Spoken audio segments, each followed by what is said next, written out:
Brother made my life hell, then got my wife pregnant.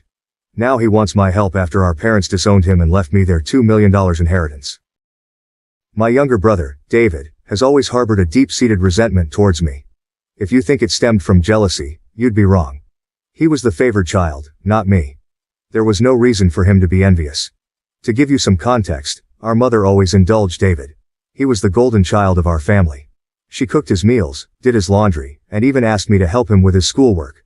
I was expected to assist him simply because we were family, but I never received the same consideration. I accepted this, as I was quite independent. Perhaps it was partly my fault for always meeting his needs without expecting anything in return. He never helped me when I needed it, and only approached me when he wanted something.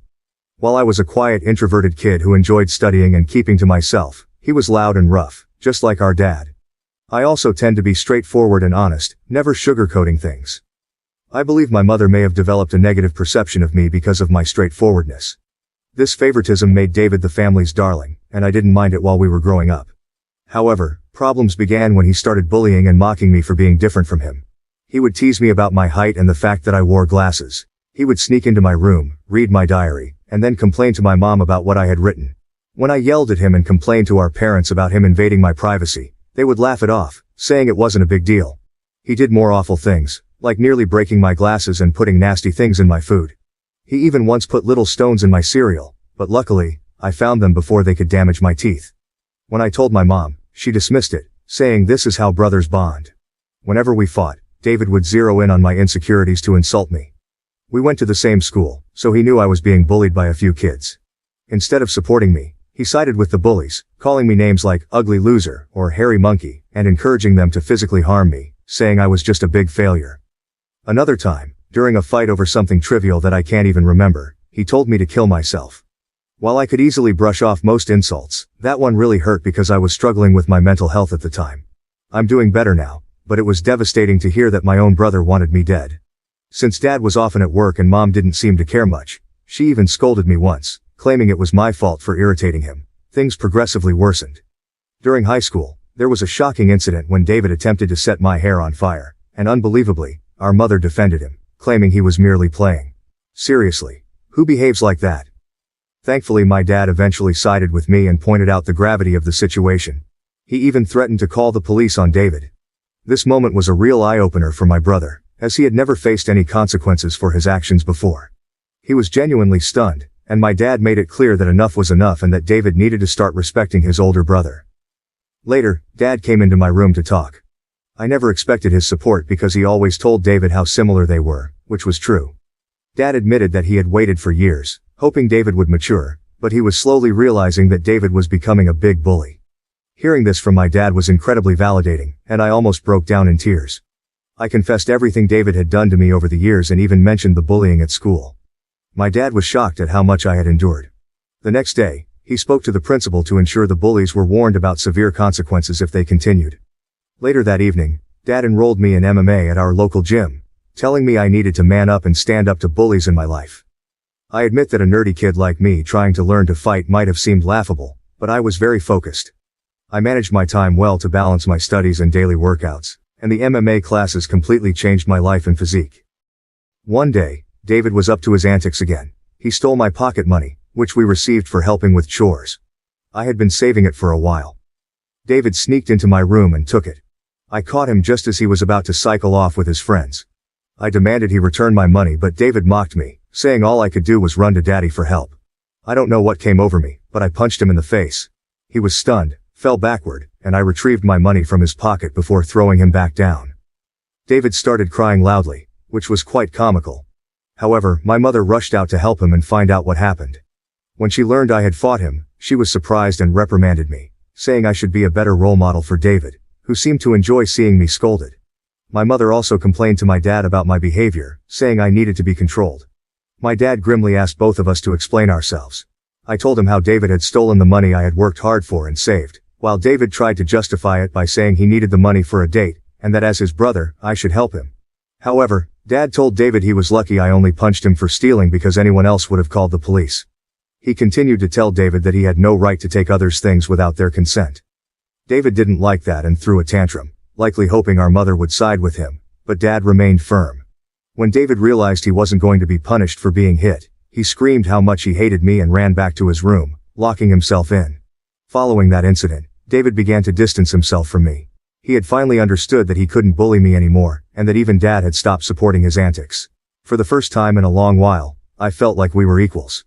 Though he could no longer physically harm me, he resorted to verbal insults when our parents weren't around. His behavior worsened with age, becoming angrier and more short-tempered each year. When I approached him with a question, he would ignore me and walk away, muttering insults like nerd or loser under his breath. If he needed to communicate something, he would relay it through our mother instead of speaking to me directly. When I questioned her about why David couldn't just talk to me, she would urge me to be more understanding. I couldn't tell if it was just puberty or genuine hatred. Over time, dealing with his comments became unbearable, and I longed to move out and get away from him. I repeatedly asked my mother to mediate a sit-down conversation for us to resolve our issues, but she always refused, saying she didn't want to get involved. When I asked her opinion on why David treated me this way, she would brush off the question. Eventually, I left for my dream university, having earned a scholarship as a top student. My dad threw a party for me, and even my mom seemed proud. However, David remained aloof and distant, barely acknowledging my achievements. The day I left for university was a mix of excitement for the future and relief to escape the toxic home environment. The first few months at university were liberating. I made new friends, enjoyed my classes, and started to build a life separate from the oppressive atmosphere of my childhood. The constant fear of David's verbal attacks lifted, giving me a newfound sense of peace. During my second year, I met my wife Karen at a frat party through a friend, and we immediately clicked. Coming from a religious background, having kids outside of marriage was frowned upon. However, when we discovered she was pregnant in our final year, we decided to marry right after graduation. Our wedding was a small but joyful ceremony. Our parents were happy for us, and we enjoyed the celebration. At that moment, I believed Karen was the love of my life. I had always envisioned a monogamous relationship, one woman to come home to and share my life with. Despite other women showing interest over the years, I never pursued anything because I was genuinely content in my marriage. Karen was my dream girl, and I never wanted to hurt her. However, I later uncovered 2 incidents of infidelity in our marriage.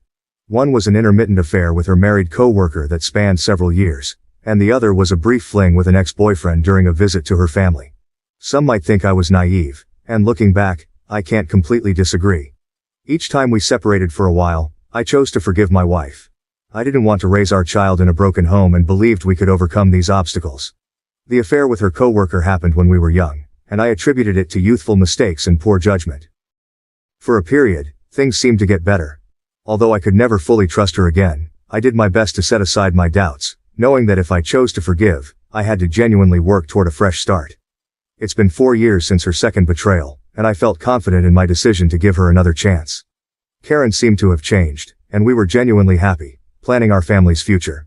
However, 3 months ago, my world was shattered once more when she revealed that she had been having a long-term affair and suggested that our son might not be mine. Her words struck me like a ton of bricks. A mix of shock, betrayal, and disbelief overwhelmed me. I struggled to comprehend the enormity of her confession.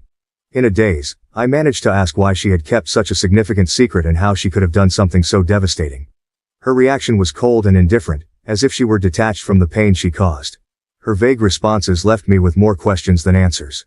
It was a surreal and painful moment, confronting the shattered trust and uncertainty about my own family. I continued to press Karen for the truth because I felt I deserved to know the father of the child I had been raising since birth. Ultimately, she admitted it was David. My eyes widened in shock as I asked Karen what she meant. She explained that she and David had become friends when I introduced her to my family, and she stayed with us from Thanksgiving until New Year's. David, usually cold to me, was warm and polite towards her, which made me glad because I didn't want Karen to feel unwelcome. Karen wanted to be accepted into my family, so she spent significant time with my mom whenever possible. She noticed the rift between David and me and questioned me about it. I opened up about our strained relationship and explained that we might never repair it due to his unresolved feelings. Karen understood but started including David in our outings, hoping it would help us bond. Whenever we planned to watch a movie, she invited David, and we watched whatever he chose. During this time, David and I exchanged a few words, which was an improvement compared to his usual silent treatment. I remember Karen and David hanging out and playing video games together, but I never thought much of it. Karen told me that one day, David opened up to her about his struggles and a recent breakup. Feeling vulnerable, he struck up a friendship with her. She mentioned that he would harmlessly flirt with her when I wasn't around, and eventually, things escalated beyond her control. The vision of my wife and brother sleeping together made me feel sick. Karen confessed that she felt guilty afterward and left him, which matched her abrupt decision to go home instead of spending New Year's with me. Although I tried to convince her to stay, she was adamant about leaving.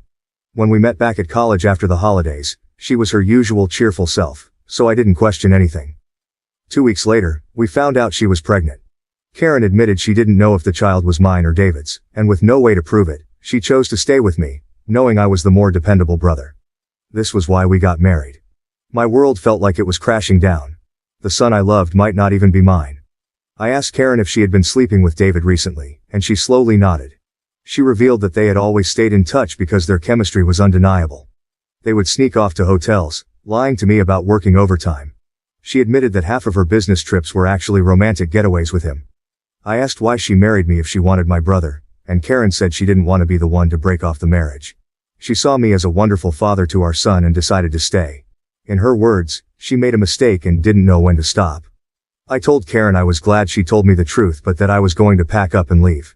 She started crying, asking for forgiveness, and expected me to yell at her. Instead, I calmly packed my clothes. Karen insisted that if I loved her, I should fight for her and that mistakes happen in every marriage. When she realized I wasn't going to do anything, she changed tactics, saying our son would be affected by a divorce and that children shouldn't be raised in broken homes. I reminded her that I might not even be the father, which made her cry more and accuse me of being cruel. It seemed like she believed nothing could make me want to leave the marriage. Perhaps it was partly my fault for letting things slide in the past. While I did love her, it felt more like it stemmed from thinking we had a son together and had been together since college. Karen kept insisting it wasn't too late to fix things, but I struggled to believe her and had no patience left. Trust was a major issue, and her words felt hollow. Even if I forgave her, I could never forget she slept with my brother. I've always believed in forgiving mistakes because we're all flawed, but this was beyond acceptable limits. I left her crying on the doorstep and checked into a hotel. The next day, I went straight to my parents and revealed everything about my wife's affair with David, explaining how they had been secretly sleeping together for years. The shock on their faces was undeniable. True to her nature, my mother initially tried to defend David, insisting that her boy could never do such a thing to his own brother. Determined to expose the truth, I asked my parents to remain silent and let me call David in front of them. I instructed them to stay quiet so I could catch David off guard, making him believe it was a private conversation. When David answered the phone, I confronted him about the affair. At first he vehemently denied it, refusing to accept any responsibility. However, when I told him that Karen had admitted to everything, he started blaming her, calling her characterless. He claimed it wasn't his fault if women were attracted to him and that he was the better-looking brother. I told him firmly that I would expose him to everyone. When David mocked me, saying no one would believe me because he was the golden child, I scoffed at his arrogance and thanked him for confirming the truth, knowing our parents had heard everything. David went quiet and then spluttered, trying to explain himself and salvage his image. My mother, still in shock, demanded an explanation from David. He stuttered through a feeble attempt to justify his actions, blaming everyone else but himself and desperately trying to shift the blame onto Karen. I could see my mother, who had once been protective of her favored son, now felt a mix of disappointment and anger. In that charged moment, I felt a strange sense of vindication. For years, I had endured David's torment. Now, the truth was out, and the roles were reversed. It was David who stood exposed, his actions laid bare for everyone to see. As David's words faltered, my father, usually reserved in his expressions, couldn't contain his disappointment. He asked me to pass him the phone and began to speak to David. David, my father began, his voice laden with disappointment.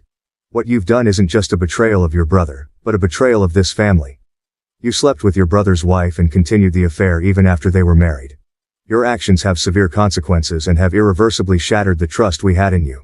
I raised both of you to value family, loyalty, and decency. What you've shown today defies everything I've tried to teach you. He paused, letting the weight of his words sink into David's conscience. Your disregard for your brother's feelings and the lack of respect for his marriage are unacceptable. You've not only hurt him but also torn apart the bonds that hold our family together. Your mother and I are partly to blame for what you've become, but we will no longer tolerate this behavior. From today, you're cut off from the college funds I set up for you. You'll have to figure out how to pay your university fees on your own. I will also stop funding your lifestyle. Do you think it makes you more of a man to sleep with married women? Let's see how you manage without my money. Throughout this, I maintained a composed demeanor. Although I initially wanted to scream at David, watching my dad punish him was the ultimate vindication. I had exposed his true nature, and it was clear he had underestimated the consequences. My mother, despite David's persistent protests, continued to justify him, but my father swiftly ended the call, shutting down David's attempts to explain away his actions. Afterward, my mom approached me and hugged me. It had been a long time since we shared such a moment, but in that embrace, there was an unspoken understanding and support amid the family turmoil. She apologized for not believing me all this time. My 14-year-old self could never have imagined this moment, being vindicated and embraced by my mother. Following this, my dad helped me find a good lawyer to divorce Karen. She and her lawyer tried to fight dirty, asking for alimony since I earned more than her. But her affair played heavily in my favor. We also conducted a paternity test, and it was confirmed that David was indeed the father of the child. The news was incredibly painful, even worse than discovering Karen's infidelity. I was furious that the son I had loved and raised wasn't mine. However, I decided to stay strong. Karen begged me to continue visiting my son, arguing he shouldn't be punished for the situation, but I couldn't bear to see him. He reminded me too much of David, and I hated it. After my divorce was finalized, I felt a sense of freedom wash over me as I moved into my own bachelor pad. It felt surreal to live alone since I had married so young and never really had the chance to experience independence. However, my naturally independent nature allowed me to quickly adapt to my new lifestyle, and I thoroughly enjoyed it. 2 weeks ago, my dad called to tell me he was considering changing his will because he didn't want to leave anything to David. My dad is incredibly stubborn, and once he decided to cut David out of his life, he stuck to it. David tried reaching out to our parents and even showed up at their doorstep, begging for forgiveness, but they refused to let him in. Even my mother, who usually gave in to David's tantrums, seemed done with him, though it must have been hardest for her. David never texted me to apologize for what he had done, showing he didn't regret his actions. He was just upset about being cut off from our parents. Dad told me he planned to leave everything to me, ensuring David wouldn't contest it later. He would leave David only $1. My eyes widened in shock as my dad had worked hard his entire life. Including his assets, retirement fund, and life insurance, the total came to nearly $2 million. The only condition in his will was that if my dad passed away before my mom, she would continue living in their house, even though ownership would transfer to me. I didn't mind this, as I wanted to care for my mom in her final days. Somehow, David found out about this, and, unable to reach our parents, called me yesterday, trying to make amends. He explained how he was struggling with college and that after Karen discovered the paternity of the child, she had been pestering him for child support. He said he had no money and was looking for part-time jobs but couldn't find anything. He begged me to talk to our family to start fresh since he really needed my help. I laughed in his face and told him I was done with him. I reminded him that he should have thought about the consequences before sleeping with my wife and getting her pregnant. David argued that I was being unfair and that Karen was also to blame, to which I agreed. I reminded him that I had divorced her, making her his responsibility now. He shouldn't be calling me to complain about her or the child since these were the consequences of his own actions. David started to raise his voice, but I interrupted, reminding him that he was no longer the favored child in the family but the black sheep who had slept with his own brother's wife. At that moment, David began to cry, telling me how everyone, including our grandparents and relatives, had turned against him. While this was true, it was no longer my concern. I told him we were done and that he should never call me again since I no longer considered him my brother. Since then, I've replayed the conversation in my mind. Despite my hatred for my brother, I had never heard him cry, at least not since we were kids. I won't lie. It did hurt me a bit to see him so helpless. So, I guess I'm here to ask if I should talk to our parents about him or if I would be an asshole if I don't. Update 1. Hi everyone, many of you have been asking why I am no longer in contact with my son Henry, and some have even called me cruel. I need to explain that I am not comfortable raising another man's child. This isn't a stepson situation. I was led to believe Henry was my son, only to later discover he is actually my brother David's son. Naturally, this revelation hurt deeply, and I cried over it for days. The main reason I don't want any contact with Henry is that I no longer want Karen in my life. If I remain connected to her child, she will find a way to re-enter my life, and I need my space. You may think I'm cruel or selfish, but I can't see him ever again, at least not for a very long time. Update 2. Most of you correctly guessed that it was my mother who informed David about my dad changing his will, leading David to call me as a last resort to fix things. I confronted her in front of my dad, and she broke down, saying I had punished David enough and that he had learned his lesson. My dad firmly told my mother that if she believed what David did was forgivable, then he could no longer stay married to her because he could never forgive such a betrayal. This threat silenced my mother. My dad made it clear that if she ever talked with David again and we found out, she could pack her bags and leave. As I mentioned, my dad is very stubborn. Hopefully my mother will learn from her mistakes. Update 3. Reddit. It's been 5 months since my last update. My relationship with my parents has improved over the past few months. My dad and I go golfing every weekend, and he treats me more like a buddy than a son. Although my mother misses David, she has stayed away from him. The last I heard about David was from my cousin, who said David had been asking everyone for money, and eventually had to drop out of college because he couldn't afford the fees. He and Karen are living together, and he has a part-time job as a mechanic. Apparently they are raising Henry together, which is a good thing, I guess. I never discuss David with my parents, and they don't bring him up either. For everyone asking, I am doing quite well. I was promoted at my job 2 months ago, so my salary has significantly improved. I haven't been dating anyone as I feel I still need time and space to heal. I've been going to therapy, so we'll see how that works out. Thank you for watching. If you haven't subscribed yet, please do so and hit the notification bell to stay updated with more shocking real-life stories happening around you.